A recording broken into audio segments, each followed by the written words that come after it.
This video was made when we were on vacation in early October, but then production was delayed because the entire team came down with COVID.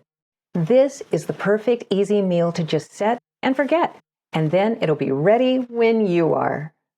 Hi, I'm Deb, and this is not my kitchen. We're on vacation on the beautiful central coast of California, staying in this really cool house overlooking the Pacific Ocean. You know, when you're on vacation or just super busy, cooking, if any, needs to be simple and easy. Today, I'm making Crockpot chili. It's quick and easy to make, and then we're off to play while it cooks all day. Are you ready? Because the kitchen is now open. Come on in. Let's cook up something good.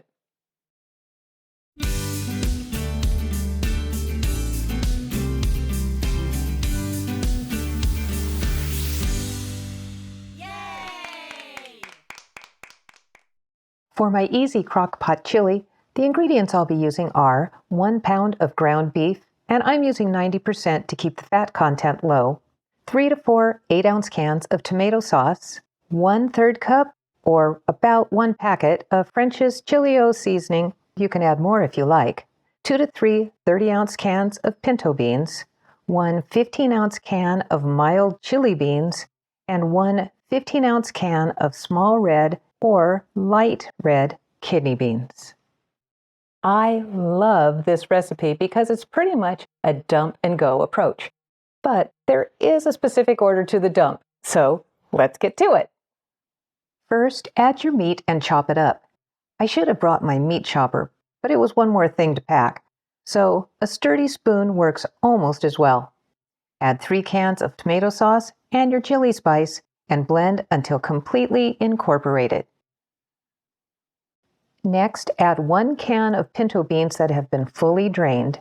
Then add a 2nd can of pinto beans that are undrained.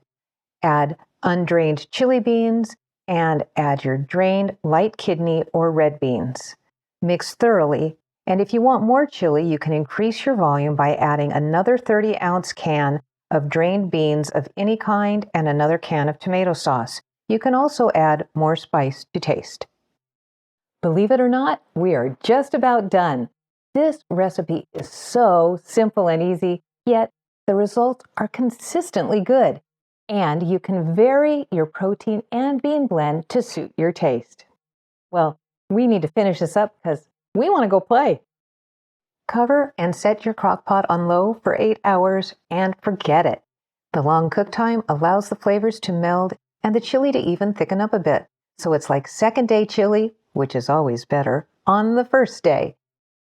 Okay, we're back from having a great day visiting some of our favorite local spots, and now it is time to eat.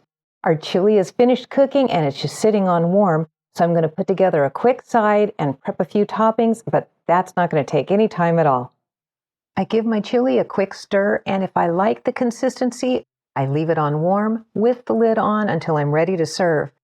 While that's going on, I'm going to make my sides.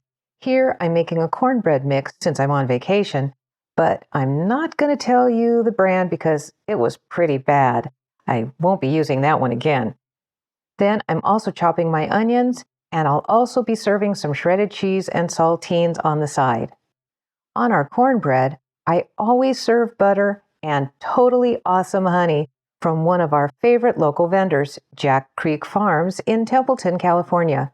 While we were here, we bought our jack-o'-lantern pumpkin, plus a Cinderella pumpkin to cook up for pies and other seasonal favorites.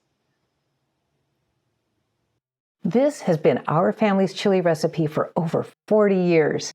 It's delicious and nice and thick, even on day 1. Plus, it's easy. A hot bowl of this chili on a cool, damp evening will bring your family to the dinner table where family is built, because if you feed them, they will come. Oh, that is so good. Oh,